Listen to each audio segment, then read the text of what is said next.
So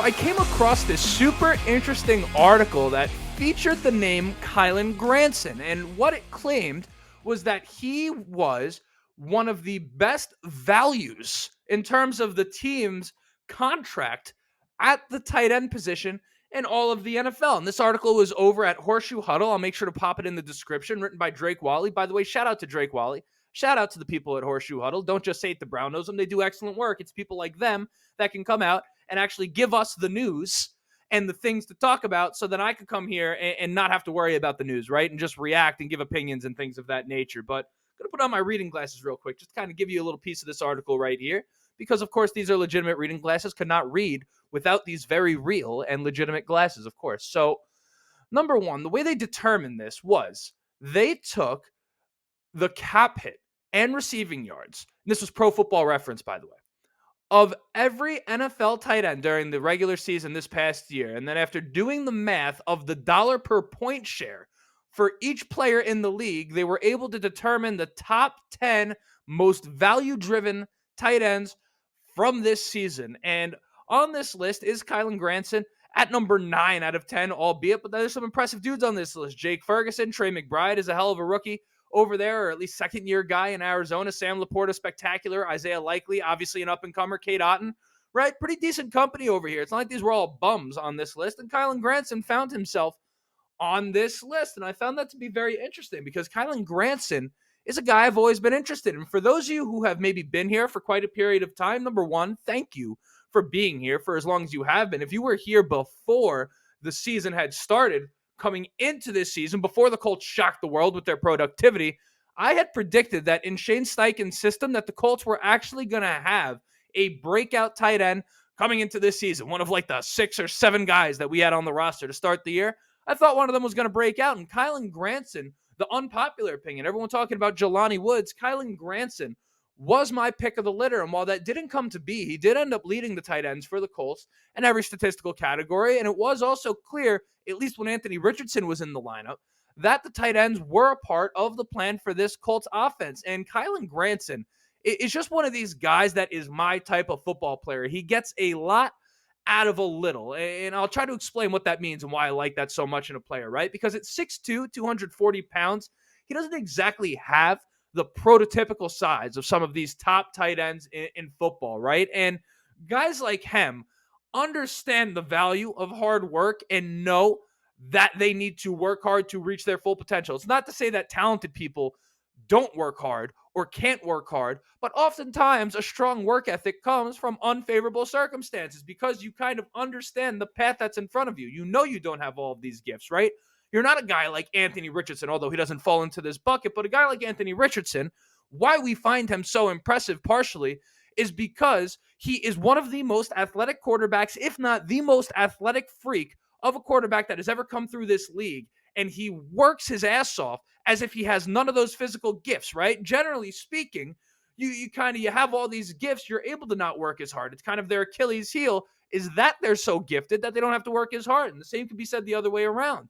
The underdog, their greatest attribute may very well be their work ethic. And for another Colts example, a guy like Reggie Wayne was a guy just like this, maybe Josh Downs on the current roster, right? Reggie Wayne, I'll say because he had a great career. His career has passed, and we know his legacy in this league, right? Reggie Wayne did not have the talent of a Calvin Johnson, of a Larry Fitzgerald, a Randy Moss, et cetera, right? Reggie Wayne got the absolute most he possibly could out of what God gave him, which was obviously Reggie Wayne, an athlete, but not like an athletic marvel by NFL terms, right? And I like that type of guy. And Kylen Granson is very much that type of guy. And he kind of has these wide receiver-like skills, at least as far as tight ends go, right? He's very agile, very good in space, has great mobility, man, is really able to make some difficult catches, some acrobatic catches, and really contort his body in a way that a lot of tight ends wouldn't be able to do. And just something about this idea, right, that Kylen Granson is a little undersized for the position is something I could kind of relate to, right? I've always been able to relate to that. I mean, I, in high school, played lineman. Now, listen, I was not strong enough to be one of the linemen, but I was certainly not fast enough to be one of the wide receivers. But amongst the linemen, I was like fast, right? So I was kind of too much of a lineman for the wide receivers and the tight ends, and then too much of a wide receiver or tight end for the lineman, right? It's kind of like, anyone know the rapper Logic, right? Where he kind of says he's too white for the black folk and too black for the white folk. And by the way, for anyone that knows Logic, as a white man, there is not a single white person saying Logic is not white enough. Okay, none of us have ever thought that about Logic, but that's a complete digression, right? Because back to Kylen Granson went from a guy that I was aggravated to see the amount of targets he was getting in Frank Reich's final season as the head coach of the Indianapolis Colts. He went from that to a guy that I actually think deserves more, and I don't think Colts fans actually give enough credit to. In fact, I think he's very much overlooked by this fan base, and I just want to make sure his name is relevant going into this offseason and into next season. And I want to talk about why I feel that is and kind of examine this tight end room through that perspective, through the lens of, I suppose, my admiration of a Kylen Granson, because I know much of you guys, or many of you guys, really do enjoy Jelani Woods and the upside that he brings. So I want to kind of talk about all of that, including Jelani Woods, including some of the other tight ends, and kind of where Kylen Granson fits into all this, and kind of how I view this position going into this offseason and into next season. But before we do that, you know what it is? I got to introduce myself. My name is Justin. This right here is the Riding the Bench Colts podcast. As always, I ask anyone watching on YouTube and enjoying it, go ahead, shoot it a like. Going to help me get out to as many Colts fans as humanly possible. Audio people, go ahead, shoot it a 5-star review. Let the people know how much you enjoy the show on YouTube. We are looking to hit 3,000 subscribers. Going into next season, we're nowhere close, but we've got a little bit of time to go. If you're one of those people that keeps returning and keeps enjoying the content, please go ahead, shoot that subscribe button. It would mean so much to me, but most importantly, let's enjoy the show. Let's enjoy the off season, because there is a lot of time until we see the Colts play football again. And we have to make sure that we enjoy every second of this offseason, right? For the Indianapolis Colts, for those of you who are interested in Indiana sports, perhaps you have other things to talk about. Me, on the other hand, I only care about football. I only care about this team. It is what it is. So I want to start by addressing Jelani Woods and kind of where I stand on him in this team. And going into this, number one, Jelani's hamstrings, for those of you who are not aware, are like tighter than a nun. Okay, this guy, I don't know what he does. I don't know his training regimen, and I'm not trying to call him out on it, but there's really no reason to have been out the entire season with what was essentially a tweaked hamstring, we were told, in training camp. Now, I will say this, that anyone who was here, I didn't say it very often, but one of my, let me not name drop, never mind, but I had made an episode with someone else, and we were speaking about the tight end room a little bit, and I expressed my concerns with Jelani Woods because of the hamstring specifically. I'm not sure if any of you guys have ever had a hamstring injury before. I'm no doctor or scientist or physical therapist, but I will tell you this, for whatever reason that it is, I don't know why, hamstrings tend to linger. Like, it's kind of one of those things that you think you're getting over, and then you start to run again, and then if you weren't over it, it makes sure to flare up really quick. It's one of those things, right? And it doesn't get any easier as you get bigger, mostly because it becomes a little harder to be mobile. You're putting a little bit more of a load on those legs. Pause, right? But I was concerned about Jelani's hamstring coming into the season. I didn't think it would be a full season affair, but I did not expect him to play for a while, and a lot of people kind of had hope that he would work his way in. I was concerned the entire time, and sure enough, he never got in at all, right? He never got to show Shane Steichen and his staff what he's got. And the thing with the NFL, if we're talking about the likelihood that Jelani Woods becomes a feature part of this team, it is very much a what have you done for me lately type of league. And it all just moves very fast. Matt Schaub, former Texans quarterback, completely unrelated, but just to give like a topical example, right? This guy went from a 5,000-yard passing quarterback when the season was 16 games, right? He went from that to like a backup scrub within like 3 years. Like, it changes very, very quickly in this league. And the snap of a finger, very delayed, by the way. I snapped about 4 seconds before I said that. But very, very quickly, you can go from like an up-and-coming prospect to a nobody in this league. And I'm not saying that's what's in store for Jelani Woods. All I'm saying is he's got to get healthy, and he has his work cut out for him, because if he thinks for a second that he's going to come in here and he has any form of cachet with this team based off of things that he proved with a different coaching staff, he's going to be sorely mistaken. And as a young guy, I hope he does realize that, because obviously his upside is tremendous. We saw what he was able to do when he was out there. I mean, the year that he was playing in his rookie year, he was the type of guy. I mean, he would get the ball and it literally felt like he was about to run off the field out of the screen and onto my couch. Like, I memean, like he popped off the screen like that. So I'm excited about what he can bring, but I am a little bit concerned basically just because, I'm concerned about the health of his lower body. Look at a guy like Zion Williamson. He's having a tough time too. Jelani might kind of fall in that same ballpark, 6'7", 280. With all those gifts, you have to have an Achilles heel, perhaps.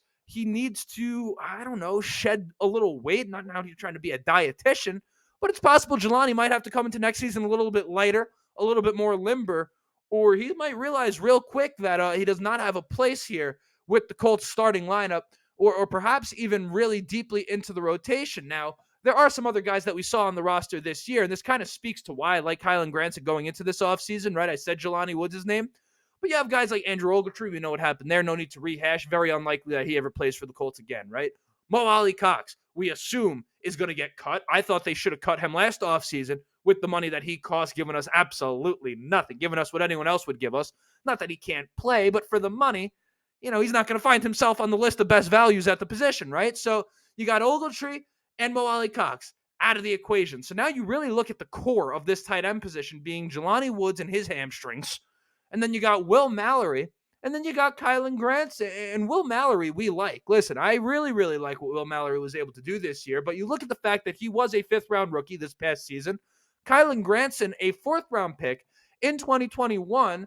My only point is that Mallory isn't just going to take this job because he's like the younger guy and Kylen brings nothing to the table, right? He's going to really have to outshine Kylen Granson to take this spot. This is, of course, assuming the Colts don't bring anyone in. I think short of Brock Bowers, they won't. I think they're going to stick with the room they have. I think that's why they have these guys. I think that's why they drafted Mallory. I think this is the approach they're going to take, right? And the problem with this idea of Mallory overtaking Kylen Granson, because there's a very small subsect of Colts Nation that just gives Kylen Granson no credit.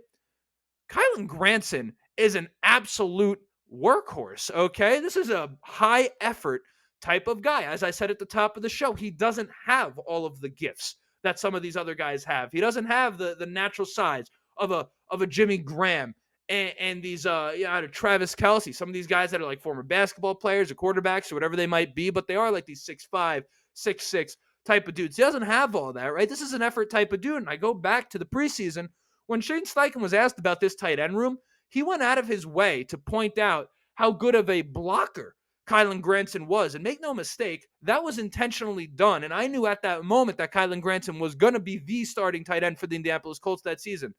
That is a willingness thing, right? Kylen Granson isn't a good blocker because he's gifted with the size to do so. It's his willingness to do it. And it's the fact that he's a high effort, high motor type of guy, gonna outwork you. These are the types of guys I like. These are the types of guys that Shane Steichen likes. And he's going into a contract year next season, is Kylen Granson. And I know if you follow him on Instagram, you know how hard he works. I'm looking forward to seeing kind of what he's doing this offseason and how he comes into next season. I kind of expect him to be a bit of a training camp standout come next season. But that's neither here nor there, right? And I know some of you may be thinking about the fact, listen, he was drafted in 2021. It's not like he's really broken out yet. I mean, the tight ends, just in case you, and you know this, by the way, I know many of you know this, but sometimes you have to be reminded, right? Tight ends in this league often take some time to develop, even highly drafted guys, right? That's not like a rule, right? Some guys just come and hit the ground running, like a Sam Laporta and even a George Kittle, I believe, did. Travis Kelce did that as well, right? But TJ Hawkinson, first round pick, that took some time. Evan Ingram wasn't doing anything until he was on the Jacksonville Jaguars. More recent example is Kyle Pitts. To even bring a Colt into it, Dallas Clark, a first-round pick. But that didn't just happen overnight. Dallas Clark took a few years before he really came into his own. And again, the only reason I bring all this up is do not forget about the name Kylen Granson. Don't forget it, because he's going to be here after this offseason. He's going to be the guy, short of us getting Brock Bowers with that pick, which I don't view as highly likely, but I do think they would pull the trigger if he fell into their lap, of course. How can you not with a guy that talented? But Kylen Granson, I think, is going to be leading the charge at this position throughout the offseason and going into next season. Don't want you guys to forget it, and I also don't want you guys to feel bad about it, because I think we haven't seen the best version of this guy yet, and I just kind of wanted to make this episode to spotlight him a little bit because I feel like no one really ever talks about Kylen Granson. I think he deserves it. Indiana kid. Oop. A little burp right there at the end of the episode. Let me get a sip of water. Indiana born, local type of dude, all of this stuff. So Kylen Granson, I think, deserves some love from Colts Nation. I'm going to try to be the catalyst for that. And we'll kind of see where this thing goes. But that was really the entire episode. Just wanted to talk about that while kind of giving my take on where this tight end room is headed. So without further ado, that was it. That was the episode. My name is Justin. This right here was the Riding the Bench Colts podcast. Like, subscribe, whatever it is that you want to do. Comment your thoughts, right? Most importantly, until next time, go Colts.